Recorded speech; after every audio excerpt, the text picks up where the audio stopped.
bukan karena lu habis nonton sebuah film namanya Filosofi Kopi kan, lu jadi kepikiran lu punya bikin bisnis ini? Ada sedikit sih. Ada sedikit ya?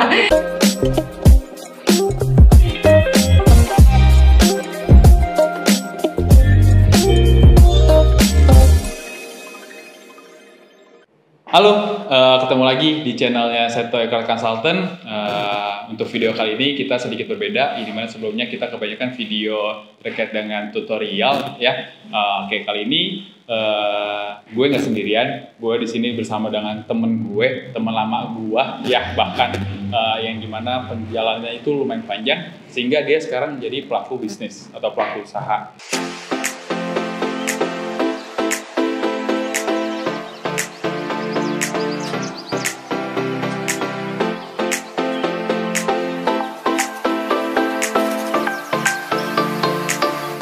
Perkenalin, gue Molly. Kebetulan gue salah satu pelaku bisnis di coffee shop. Ini coffee shop sudah berdiri sejak. Nama coffee shop lu dulu? Oh, nama gue. Nama coffee shop gue tuh The Core. Itu singkatan dari Desa Coffee Outlet and Eatery. Sudah berdiri sejak tahun 2016 gitu ya.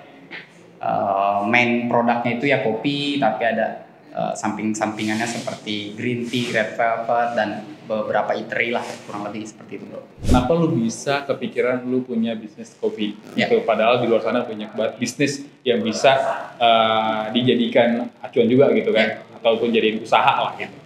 Pertama ya karena gue gemar ngopi ya.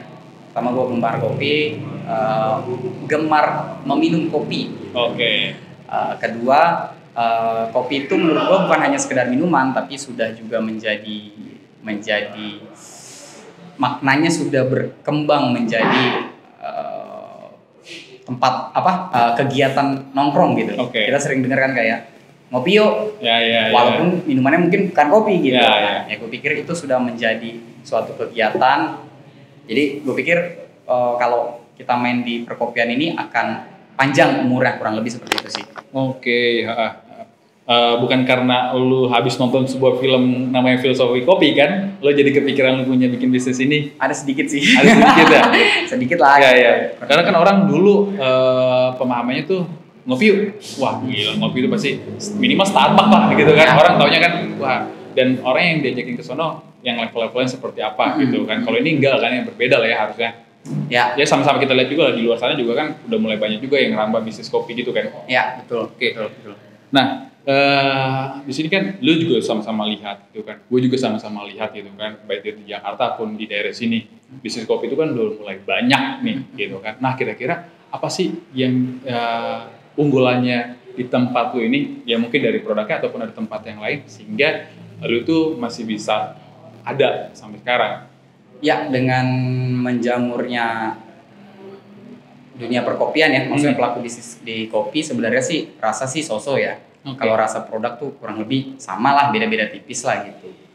Cuma memang kita punya tagline nih dulu, namanya ruang diskusi gitu. Okay. Ruang diskusi artinya kita menyediakan tempat ini sebagai wadah orang untuk berdiskusi, berdialektika gitu. Okay.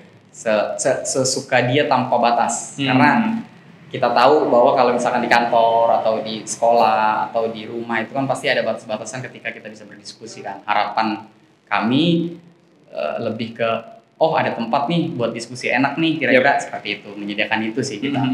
Oh, lu berarti lebih kepada ya tempatnya lah ya, yang dimana lu bisa pastikan ya lu kalau buat berdiskusi ya ini tempatnya. Iya, gitu betul, kan. betul. Karena gue juga sendiri, gue kan suka kerja di mana aja gitu kan. Yang gue pasti cari adalah, karena suara rasa kayaknya hampir sama. Ya, entah gue yang nggak begitu jago dari dunia perkopian gitu kan, sehingga gue bilang kayak soal kopi, apalagi kayak kopi gula aren ya kurang lebih hampir sama rasanya gitu kan. Betul. Yang gue butuh adalah tempatnya sebenarnya, nyaman atau enggak. Jadi pada saat tempat itu nyaman, gue juga bisa invite orang buat meet up gitu kan. Gitu loh. 2016 berarti kurang lebih 5 tahun dong ya, sampai tahun ini 2021. Nah berarti harusnya lu ngerasain tuh ya lika-likunya lu berusaha, apalagi kemarin 2 tahun ini kita dihadapi sama pandemi gitu. Gimana perasaan lu atau ceritanya? Singkat aja. Ya itu harus diakui cukup menghantam kita ya, secara mental, finansial gitu ya. juga penjualan seperti itu. Cuma yang mau nggak mau kita harus siap beradaptasi dengan zaman gitu, sehingga kita coba pembaruan lah, kurang lebih seperti itu. Oh, ada yang lain lagi yang lu siapin? Sehingga lu bisa bertahan, apakah emang lu ada sebelumnya lu sudah siapkan gitu loh? Memang sebelumnya kita tuh memang mengalokasikan dana sejak awal. Ini seperti dana cadangan ini ya, ngikutin nasihat-nasihat orang tua. Menabung gitu. Tapi memang kita mengalokasikan dana awalnya untuk pengembangan ke depannya. Tapi pada faktanya ada ini pandemi, sehingga alokasi dana pengembangan itu kita gunakan untuk recovery ketika pandemi seperti itu sih. Jadi kita bisa bertahan lebih lama daripada yang lain. Iya. Oke. Emang sebenarnya kenapa banyak orang yang gulung tikar karena itu mungkin karena dana cadangan mereka yang nggak mereka persiapkan gitu ya. Mungkin juga mereka juga masih belum begitu paham kali seberapa manfaatnya dana cadangan ini. Gitu. Orang kan pasti menganggap dana cadangan ini dipakai buat mengembangkan bisnis kan. Padahal di luar daripada itu ada sesuatu yang kita siapkan kayak ini nih bencana yang kita nggak mau gitu kan. Betul. Oke. Terus lu gimana caranya bisa survive gitu kan? Apa kalau memang semuanya manual atau lu emang ada sebuah tools yang lu pakai ini sehingga kurang lebih 5 tahun bisnis kopi lu ini tetap berjalan gitu? Ya, kita sih pakai ya. Mungkin kalau pernah dengar point of sale gitu ya. Itu tools untuk mencatat, kurang lebih merecord penjualan atau biaya keluar expense gitu sehingga kita bisa tahu berapa sih penghasilan kita, dan itu secara online gitu kan. Berapa sih keuntungan kita, berapa sih pengeluaran kita, stok kita sisanya apa aja, kurang lebih gitu sih. Sehingga kita bisa akurat ketika ngambil suatu kebijakan terhadap tantangan zaman gitu. Nah itu ngebantu lu banget pasti. Ngebantu banget.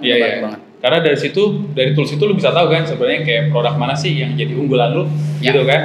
Terus juga kayaknya produk mana sih yang kira-kira ini sebenarnya bagus gitu kan. Entah mungkin kemasannya ataupun memang harganya atau memang rasanya. Itu kan juga lu bisa analisa kan biar nggak terlalu lama. Gitu ya. Oh iya benar. Karena ya itu yang kita lakukan waktu pandemi sih. Kita mereformulasi produk-produk kita, formulanya kita rubah, dan juga harganya juga kita sesuaikan karena kita lihat sepertinya daya beli masyarakat tuh menurun.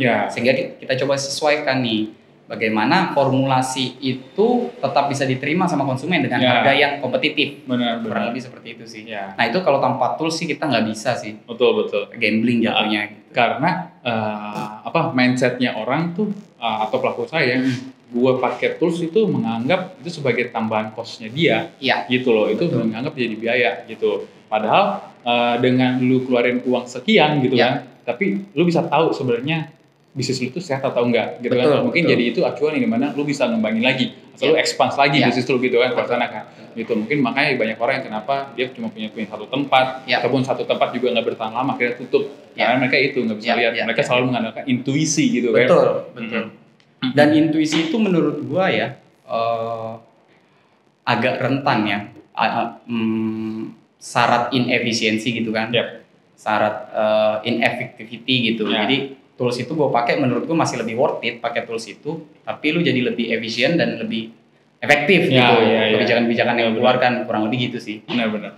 Karena ya kita sama-sama tahu lah pada saat lu mau mengembangkan bisnis lu kan butuh modal kerja gitu kan, butuh modal kan. Dan lu kalau anggaplah kayak minjem dari bank gitu kan, ya nggak bisa kan lu cuma ngedar, gue bisnis gue untungnya segini setiap bulan. Jadi kan pasti butuh data kan. Nah data-data itu kan lu pasti bisa keluarin dari tools itu kan, pasti kan lebih simpel. Oke bro, thank you banget buat waktunya. Gue liat lu juga sibuk banget gitu kan. Gue juga sebenarnya kita udah ngatur waktu lumayan lama ya. Baru bisa kesempatan hari ini. Makasih banget buat waktu lu untuk sharing lah ya kepada konten kita kali ini. Mungkin ada pesan yang mau lu sampaikan. Sekalian lu bisa promosi coffee shop lu ini. Siapa tahu nanti viewers itu lewat daerah sini. Gue kemarin penasaran nih sama kopi ini. Monggo. Ini pesan buat siapa nih? Buat viewers orang yang mau bikin bisnis lah, terutama gitu. Untuk teman-teman yang baru ingin memulai bisnis, ya saran gue jalan aja, eksekusi aja, tapi pastikan mental lu siap, dan pastikan satu lagi konsisten. kalau dari gua. Jadi apapun tantangannya, survive, tetap kuat dan siapkan tadi dana cadangan dan tools itu penting banget tuh. Betul. Yang gua tangkap di sini adalah menarik kata-kata konsisten lo, gitu. Karena nggak semua orang itu bisa konsisten. Terutama gue juga sendiri masih kadang susah untuk berkonsistensi. Apalagi kalau misalnya udah punya bisnis gitu ya. Oke, thank you banget buat lu bro. Sukses terus buat usaha lu, ya kan. Siapa tahu bisa expand lagi ataupun punya bisnis yang lain lagi. Mantap. Amin. Ya, nanti mungkin kita bisa bikin konten berikutnya lagi. Oke, cukup sekian video kita kali ini. Semoga bermanfaat buat teman-teman sekalian gitu kan, terutama dengan sharingnya gini. Jangan lupa buat teman-teman untuk share, like, serta komen ya. Kira-kira kalian tuh mau bikin video apa lagi nih yang kita mau siapin buat teman-teman gitu ya. Jangan sungkan, langsung komen aja di kolom komentar, dan yang pastinya jangan lupa di subscribe. Oke, sampai ketemu lagi di video kita berikutnya, and see you.